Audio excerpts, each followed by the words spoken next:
Hello everyone, नमस्कार। मैं are के पी।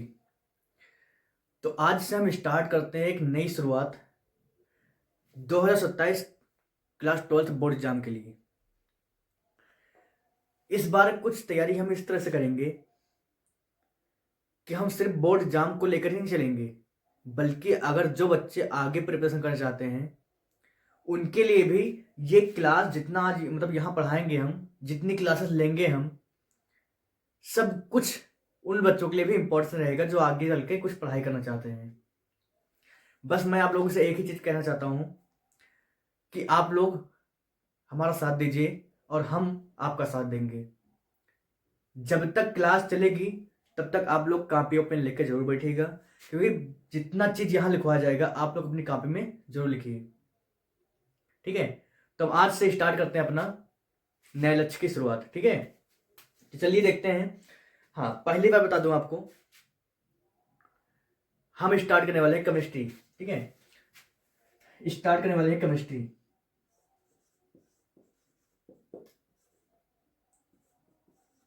केमिस्ट्री जिसे हम हिंदी में रसायन कहते हैं। क्या कहते हैं?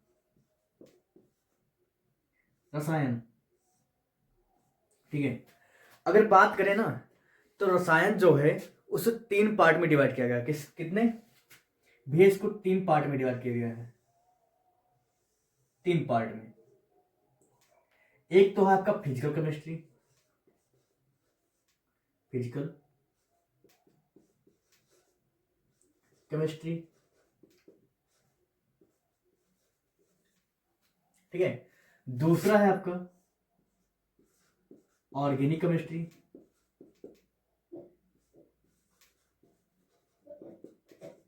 Organic chemistry. और तीसरा है आपका इनऑर्गेनिक केमिस्ट्री। Inorganic chemistry. ठीक है, इनऑर्गेनिक केमिस्ट्री। अब ध्यान दो, हम आपको क्या बताए हैं, जो केमिस्ट्री होता है ना वो कितने पार्ट में डिवाइड है? Physical chemistry and organic chemistry and inorganic chemistry. इन इन तीनों भागों में इसे डिवाइड किया गया है। ऐसे बोलते हैं, अगर हम हिंदी हिंदी बताएं इसका, तो इसे बोलते हैं भौतिकी रसायन। क्या बोलते हैं? इसे बोलते हैं भौतिकी रसायन।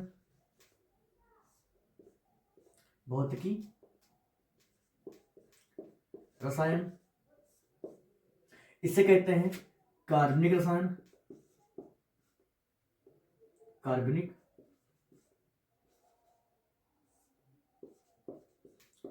रसायन। ठीक है, और बात करें इनऑर्गेनिक की तो ये होता है हमारा अकार्बनिक रसायन। क्या होता है? अकार्बनिक रसायन। अकार्बनिक रसायन ये होता है। ठीक है, ध्यान दो, यहां पर कुछ जरूरी बातें हैं। कहा गया है कि जो केमिस्ट्री होता है ना, केमिस्ट्री को 3 पार्ट में हम डिवाइड किए हैं। फिजिकल केमिस्ट्री, ऑर्गेनिक केमिस्ट्री और इनऑर्गेनिक केमिस्ट्री। हिंदी में बोले तो भौतिकी रसायन, कार्बनिक रसायन और अकार्बनिक रसायन। देखो, इसमें कुछ बहुत सारे न्यूमेरिकल्स भी आते हैं, बहुत सारे न्यूमेरिकल्स आते हैं, बहुत सारे न्यूमेरिकल्स नहीं आते हैं, बहुत सारी रिएक्शंस आती हैं। तो अगर बात करें कि न्यूमेरिकल्स किस चैप्टर में आ सकता है, या फिर किस खंड में आ सकता है, किस पार्ट में आ सकता है, और बात करें किस पार्ट में रिएक्शंस आते हैं। ठीक है, तो देखिए यहां पर अगर हम बात करते हैं फिजिकल केमिस्ट्री की, तो इसमें खूब भरा है न्यूमेरिकल्स। क्या भरा है? न्यूमेरिकल्स। न्यूमेरिकल्स बहुत सारे इसमें मिलेंगे आपको। ठीक है, आपको फिजिकल केमिस्ट्री में बहुत सारे न्यूमेरिकल्स मिलने वाले हैं, लेकिन अगर बात करें हम ऑर्गेनिक और इनऑर्गेनिक केमिस्ट्री के, तो इसमें नो न्यूमेरिकल्स। इसमें कोई भी न्यूमेरिकल्स नहीं हुई है। इसमें कोई भी न्यूमेरिकल्स नहीं है। ठीक है, सिर्फ आपका जो न्यूमेरिकल्स मिलने वाले हैं वो सिर्फ आपको फिजिकल केमिस्ट्री में मिलेंगे, और इनऑर्गेनिक केमिस्ट्री या फिर ऑर्गेनिक केमिस्ट्री में तनिक भी आपको न्यूमेरिकल्स देखने को नहीं मिलेंगे। तो मैं उम्मीद करता हूँ कि इतना तो आपको समझ में आ गया होगा कि केमिस्ट्री को हमने 3 पार्ट में डिवाइड किया है। एक आपका फिजिकल केमिस्ट्री, ऑर्गेनिक केमिस्ट्री और इनऑर्गेनिक केमिस्ट्री है। अगर बात करें तो फिजिकल केमिस्ट्री में आपका क्या है, न्यूमेरिकल्स हैं बहुत सारे, और ऑर्गेनिक और इनऑर्गेनिक में क्या है, न्यूमेरिकल्स नहीं है। ऑर्गेनिक में आपका बहुत सारे रिएक्शंस हैं, बहुत इंपॉर्टेंट रिएक्शंस हैं, ठीक है। हम बहुत अच्छे से पढ़ाएंगे और आप लोग बहुत अच्छे से पढ़िएगा, ठीक है। तो कापी कलम निकाल लीजिए, फिर से एक बार मैं कह रहा हूँ, और फिर बढ़ते हैं अपने टॉपिक्स की ओर।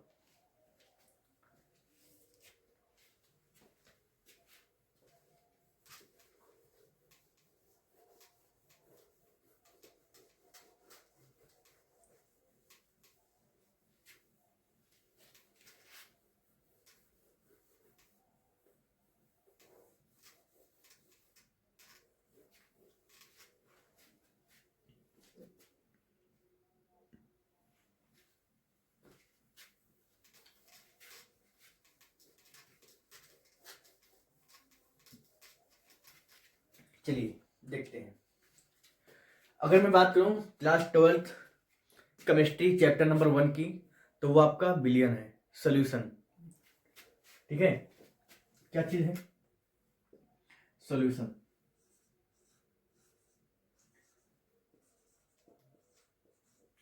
जिसको हिंदी में कहते हैं विलियन, क्या कहते हैं, विलियन कहते हैं, ठीक है।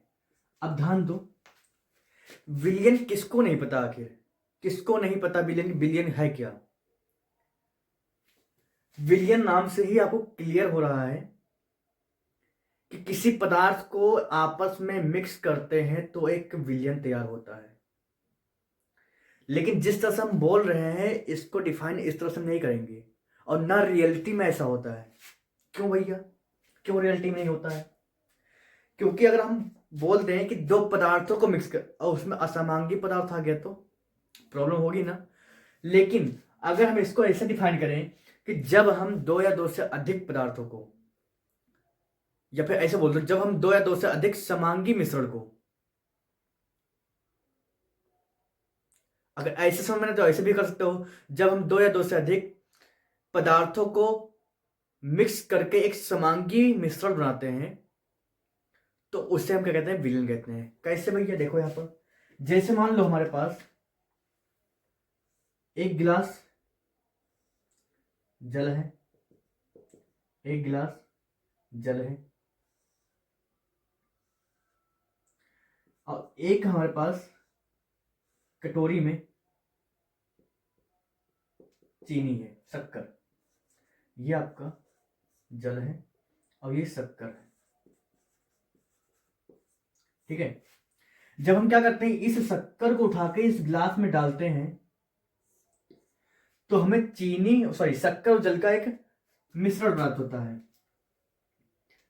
तो क्या होगा भैया, देखो इस बार इस गिलास में क्या क्या भैया, जो इस गिलास की बात करें तो इस गिलास में इस बार क्या है, शक्कर भी है और जल भी है। तो ये बन गया आपका शक्कर प्लस जल का समांगी मिश्रण बन गया। क्या बन गया भैया, समांगी मिश्रण। हाँ, अब ये देख लीजिए कि समांगी मिश्रण होता क्या है। देखो समांगी मिश्रण क्या होता है, अगर कोई पदार्थ दो या दो से अधिक पदार्थ ले रहे हैं और उसको किसी एक चीज में घोलते हैं तो समान रूप से अगर घुल जाता है तो उसी को बोलते हैं समांगी मिश्रण। समान रूप से घुलने की प्रक्रिया को समांगी मिश्रण कहते हैं, ठीक है। अब ध्यान दो, यहां पर क्या हुआ, अगर हम देखें शक्कर को जब जल में घोले हैं, जल में डाले हैं, तो क्या प्राप्त हो रहा है, एक शक्कर और जल का विलयन प्राप्त हो रहा है, समांगी मिश्रण प्राप्त हो रहा है। अगर हम यहाँ पर देखते हैं, यहाँ पर अगर तली वाला का संघट देखते हैं, संघटन निकालते हैं तो इसका भी कितना आता है। देखो अगर मैं क्या करूं, पानी को, इस विलयन को चाहे यहां से पीऊं और चाहे यहां से पीऊं, ठीक है, दोनों का संगठन एक ही होगा। जितना मीठा ऊपर होगा उतना मीठा नीचे भी होगा। क्यों, क्योंकि समान रूप से घुल चुका है, पूरे पानी में, पूरे जल में घुल चुका है। तो चाहे ऊपर वाला पानी पी सके, जल को, विलयन को पी सके, चाहे नीचे वाले को, क्या होगा, ये स्वाद उतना ही मीठा रहेगा जिसका जितना नीचे है उतना ऊपर ही रहेगा। समझ में आ रहा है ना मेरी बात, ठीक है। चलो इसको डिफाइन कैसे करते हैं, डिफाइन कर लो भैया। तो लिखो 2 या 2 से अधिक समांगी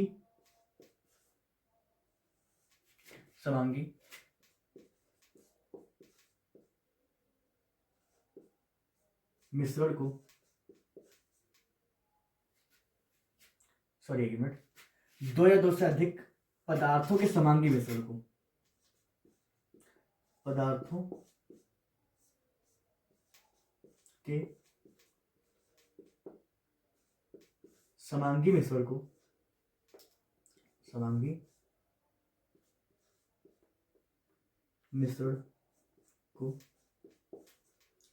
विलयन कहते हैं। क्या कहते हैं? विलयन कहते हैं। क्लियर है इतनी बात? अब ध्यान दो, थोड़ा यहां सोचने वाली बात है। अगर हम क्या करें, इसे जल और इसे शक्कर ना बोलें तो क्या बोल सकते हैं? ध्यान दो, अगर इसको हम विलयन बोल सकते हैं, समांगी मिश्रण ना बोल के हम इसे विलयन बोलते हैं, तो इस जल को हम जल ना बोलकर क्या बोले? शक्कर को शक्कर ना बोल के क्या बोले? तो ध्यान दो, यहां पर अगर यहां पर संगठन की बात करते हैं ना, संगठन, तो अगर हम विलयन का ऐसा समझ लो, अगर हम विलयन का संगठन निकालते हैं तो इसके 2 संगठन निकलते हैं। कौन से? एक विलेय और एक विलायक। या फिर हम ऐसे भी कर सकते हैं कि विलेय प्लस विलायक, विलेय प्लस विलायक मिलकर आपका विलयन बनता है। क्या बनता है भैया? विलयन बनता है। ये पॉइंट आपको बहुत यूज होना है। ये पॉइंट आप लोग अच्छे से देखेगा, ये आपका इस चैप्टर में बहुत अच्छे से किरदार निभाएंगे। ये जो हमने लिखा है ना, विलेय प्लस विलायक डिफसॉल्ट विलयन, यानी विलेय को जब विलायक में मिलाते हैं, सॉल्यूट को जब सॉल्वेंट में मिलाते हैं, तो हमें सॉल्यूशन प्राप्त होता है। ये कॉन्सेप्ट आपका पूरे इस चैप्टर में विलयन चैप्टर में पूरे बहुत अच्छे तरीके से क्या होगा, ये किरदार अपना निभाएगा। तो आप लोग इस पॉइंट को देखिएगा, ध्यान दो। अब बात करते हैं विलेय क्या होता है, विलायक क्या होता है। विलयन तो हमने पढ़ लिया ना, तो विलयन में अगर 2 पदार्थ मिलाए गए हैं, एक विलेय एक विलायक, एक विलेय और विलायक, तो विलेय कौन सा है, विलायक कौन सा है, ये पहचानना पड़ेगा ना हमें। ठीक है, तो पहचानते हैं। तो कैसे पहचानेंगे? आप लोग इसका स्क्रीनशॉट ले सकते हो।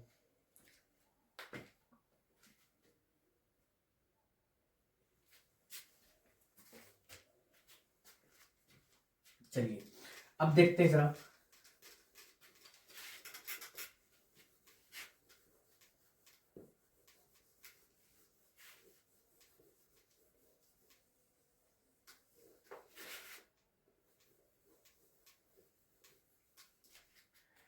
आपका अगर विलयन बनाना है तो आपको विलेय और विलायक लेना पड़ेगा, विलायक लेना पड़ेगा। ये पॉइंट्स आप लोग नोट कर लीजिएगा अच्छे से। ठीक है, तो अब देखते हैं कि विलेय क्या है। देखो, अगर विलेय की बात करें तो विलेय आपका इंग्लिश हो जाता है सॉल्यूट, और ये क्या होता है, सॉल्वेंट होता है। ठीक है, क्लियर है इतनी बात? अब ध्यान दो, अब आप लोग डाल लीजिए विलेय, जिसकी इंग्लिश क्या होती है, सॉल्यूट। ध्यान दो, यहां पर विलयन में उपस्थित, ऐसा बोल दो, विलयन में उपस्थित वह अवयव जिसकी मात्रा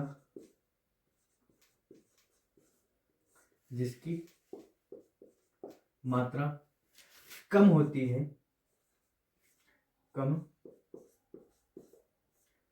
है,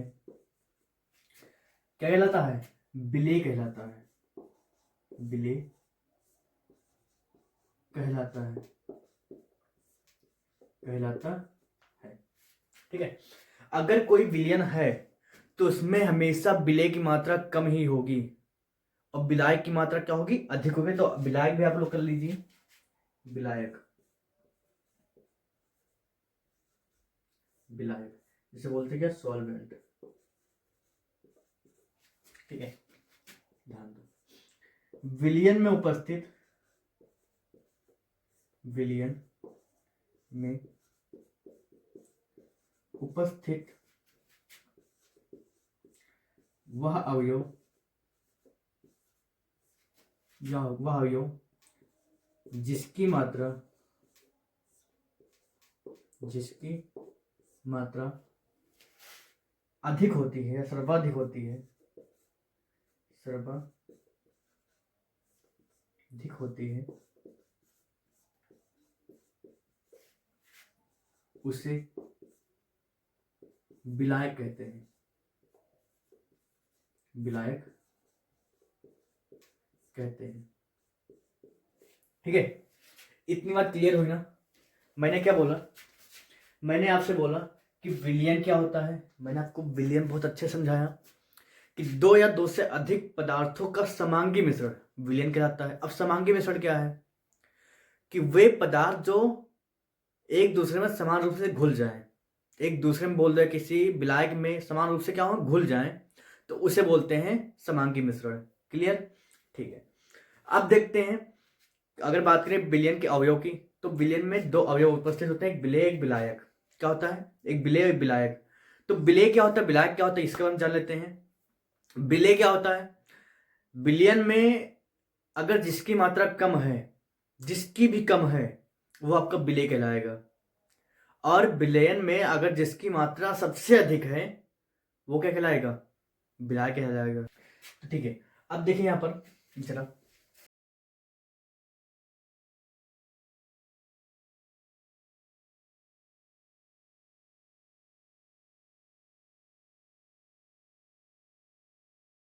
देखिए मैं एक गिलास ले रहा हूं, ठीक है, मैं एक गिलास ले रहा हूं और इस गिलास में विलयन भरा हुआ है और इस विलयन में कहा गया है कि 20 ml, 20 ml आपका जल है और इस 20 ml जल में करीब 10 ग्राम चीनी घुला हुआ है, चीनी घुला हुआ है। ठीक है, ऐसे ही हमारे पास एक गिलास और है, क्या है, ऐसे ही हमारे पास एक गिलास और है और इस गिलास में क्या है, इस बार इस गिलास में हमारे पास इस बार है, इसी गिलास में मतलब 20 ml पानी है, जल है, लेकिन इस 20 ml पानी में क्या है, यहां पर 5 ग्राम शक्कर घुला है, ये चीनी घुला है। ठीक है, चीनी 20 ml ही है। तो आपको इसमें सिर्फ ये बताना है, आपको सिर्फ इसमें ये बताना है कि इन दोनों गिलासों में जो जल भरा हुआ है, इन दोनों में क्या अंतर होगा। देखो आप लोग तुरंत बताओगे कि इस गिलास का विलयन को अगर पियेंगे हम तो ज्यादा मीठा महसूस होगा और इसको पियेंगे तो कम महसूस होगा। हाँ बिल्कुल आप सही बता रहे हो। अगर मैं आपसे यही बोलूं, केमिस्ट्री की भाषा बोलिए, साइंस की भाषा बोलिए, तो आप लोग बताओगे कि इन दोनों के बीच में सांद्रताओं में अंतर होगा। क्या होगा, इन दोनों गिलासों के बीच में सांद्रता का अंतर होगा और इन्हीं सांद्रताओं को बताने के लिए कुछ टर्म्स दिए गए हैं, कुछ पद दिए गए हैं, जिससे हम कहते हैं सांद्रता का पद कहते हैं। क्या कहते हैं, सांद्रता का पद कहते हैं। चलो भैया नोट करो, जिसे हम क्या कहते हैं, सांद्रता का पद, सांद्रता का पद। ठीक है, और ये सांद्रता का पद बात करें तो 3 प्रकार के होते हैं। कितने प्रकार के होते हैं भैया, 3 प्रकार के होते हैं। कौन कौन से, एक होता है आपका द्रव्यमान प्रतिशत, शायद आपने क्लास 11 में नाम सुना होगा इसका, द्रव्यमान प्रतिशत। दूसरा आपका आयतन प्रतिशत, आयतन प्रतिशत, और तीसरा आपका है द्रव्यमान आयतन प्रतिशत, द्रव्यमान आयतन प्रतिशत, आयतन प्रतिशत। ठीक है, ठीक है। इस द्रव्यमान प्रतिशत को हम द्रव्यमान प्रतिशत भी कहते हैं, इसलिए हम इसे करते हैं, जानते हो, इसे हम ये भी लिख सकते हैं कि परसेंटेज बाई डब्ल्यू, इससे ऐसे भी कर सकते हैं। और आयतन को हम कर सकते हैं तो क्या, परसेंटेज वी बाई वी लिख सकते हैं, और इसको हम लिख सकते हैं परसेंटेज डब्ल्यू बाई वी लिख सकते हैं। ठीक है, इतनी बात क्लियर हो गई होगी, इतनी बात आप लोगों को क्लियर हो गई होगी। ठीक है, एक बार फिर से रिवाइज कर लेते हैं, ऐसे रिवाइज कर लेते हैं। अगर मैं आपको बोलूं कि विलयन क्या होता है तो आप लोग क्या बताओगे? आप लोग तुम बताओगे कि दो या दो से अधिक पदार्थों के समांगी मिश्रण को विलयन कहते हैं। समांगी मिश्रण क्या होता है? देखो, समांगी मिश्रण का मतलब ये होता है कि वह पदार्थ जो समान रूप से घुल जाए उसे बोलते हैं समांगी मिश्रण। जैसे मान लो चीनी और जल। ठीक है, अगर मैं कहूं जल में आप बालू डाल दिए तो समान रूप से घुलेगा? बिल्कुल नहीं घुलेगा। अगर वो नहीं घुल रहा तो आप लोग जाहिर से तुरंत बात डाल दोगे कि वो बिस्मांगी विलयन है या बिस्मांगी मिश्रण है, बोल दोगे तुरंत। ठीक है, जो समांगी मिश्रण बन जाएगा उसी को हम विलयन कहते हैं, ये बात ध्यान रखना। ठीक है, समांगी मिश्रण आपको क्लियर हो गया। अब बात करें विलयन में कितने घटक होते हैं या फिर कितने अवयव होते हैं, तो आपको बता दें कि विलयन में दो घटक होते हैं। कौन कौन सा? एक विलेय, एक विलायक। चाहे घटक बोल दे फिर अवयव बोल दो, बात एक ही है। क्लियर ना इतनी बात? ठीक है, फिर देखो ध्यान से, एक होता है विलेय, एक होता है विलायक। यानी विलेय और विलायक को जब मिलाते हैं तो हमें विलयन का निर्माण होता है। क्लियर? ठीक है, अब देखो विलेय क्या होता है, विलायक क्या होता है? जो विलयन में क्या होता है, जिसकी मात्रा कम होती है उसी को हम विलेय कहते हैं। क्या कहते हैं? विलेय कहते हैं। विलायक कैसे कहते हैं? तो विलयन में जिसकी मात्रा अधिक होती है, उसे हम क्या कहते हैं? विलायक कहते हैं। ठीक, इतनी बात क्लियर होगी। फिर यहां देखिए आप लोग, अगर ऐसे हम क्या करूं, एक 20 ml, एक गिलास में एक विलयन ले लें, दूसरे गिलास में भी एक विलयन ले लें। पहले वाले गिलास में क्या करें, 20 ml जल उपस्थित है, आपको पता है, और इसमें भी क्या है, 20 ml जल उपस्थित है। लेकिन पहले वाले गिलास में जो चीनी का मात्रा है वो आपका 15 ml है, सॉरी 15 ग्राम है, और दूसरे में क्या है आपका 10 ग्राम है। तो अगर इसमें पूछा जाए आपसे कि इसमें क्या अंतर होगा, तो आप लोग तुरंत बताओगे कि हाँ, मीठापन में अंतर हो जाएगा। पहले वाले गिलास में ज्यादा मीठापन रहेगा और कम वाले गिलास में कम मीठापन रहेगा। क्लियर? ठीक है, फिर देखते हैं। अगर मैं देखो, ये पूरा जिंदगी का मतलब क्या है, हमारे इन्वायरमेंट जो हो रही पूरे वही चीज है। ठीक है, तो फिर देखते हैं यहाँ पर। अगर मैं बात करूं यहाँ पर कि साइंस की भाषा में, तो क्या बताओगे आप लोग कि इनके सांद्रताओं में अंतर है। जो पहला वाला गिलास है उसमें अधिक सांद्रता वाला गिलास है, और जो नीचे है वो क्या है, कम सांद्रता वाला गिलास है। सांद्रता का मतलब होता है गाढ़ापन। ठीक है, ऐसा बोल सकते हो कि जो पहला गिलास है वो ज्यादा गाढ़ा है, जो नीचे गिलास है वो क्या है, कम गाढ़ा है। ठीक है, तो हम अपनी भाषा में बताएं, साइंस की भाषा में बताएं तो बोल देंगे कि इनके सांद्रताओं में अंतर है, और इनकी सांद्रताओं में को बताने के लिए कुछ टर्म्स का प्रयोग करते हैं, जिसे बोलते हैं कॉन्सेंट्रेशन ऑफ, या ऐसा बोल सकते हो टर्म्स ऑफ कॉन्सेंट्रेशन, ऐसे बोल सकते हो। ठीक है, यानी सांद्रता के पद, साफ साफ बोले तो ये सांद्रता के पद बोल सकते हैं, जिसे हम सांद्रता का पद कहते हैं। ठीक है, इनकी सांद्रताओं को बताने के लिए कुछ पद का प्रयोग किया गया जिसे हम सांद्रता का पद कहते हैं। और ये सांद्रता का पद 3 प्रकार के होते हैं। एक होता है द्रव्यमान प्रतिशत, दूसरा होता है आयतन प्रतिशत, तीसरा होता है द्रव्यमान आयतन प्रतिशत। द्रव्यमान प्रतिशत को हम द्रव्यमान प्रतिशत कह सकते हैं, जिसे हम लिखते हैं परसेंटेज W/W से।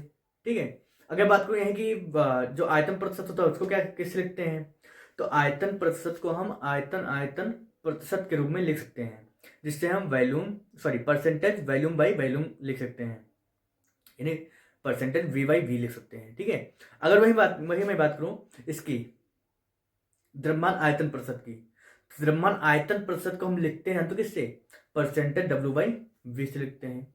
तो मैं उम्मीद करता हूं कि इतना आपको बहुत अच्छे से समझ में आया होगा। अगर ऐसे ही समझ में आपको आ रहा है तो ऐसे ही इस वीडियो को अपने दोस्तों के पास शेयर करें, और ताकि वो लोग भी आगे जुड़ जाएं और हमसे कनेक्ट हो पाएँ, ठीक है। क्योंकि ऐसे ही क्लास आगे चल के आपको प्रोवाइड करेंगे और बहुत अच्छे से समझाते हुए धीरे धीरे चलेंगे, ठीक है। समझ लो इस बार हमें पूर्ण होके चलना है, मजबूत होके चलना है, एक साथ एकजुट बना लेना है, ठीक है। बाकी सब कल क्लास में देखा जाएगा। यहाँ तक बहुत बहुत धन्यवाद। जय हिंद, जय भारत।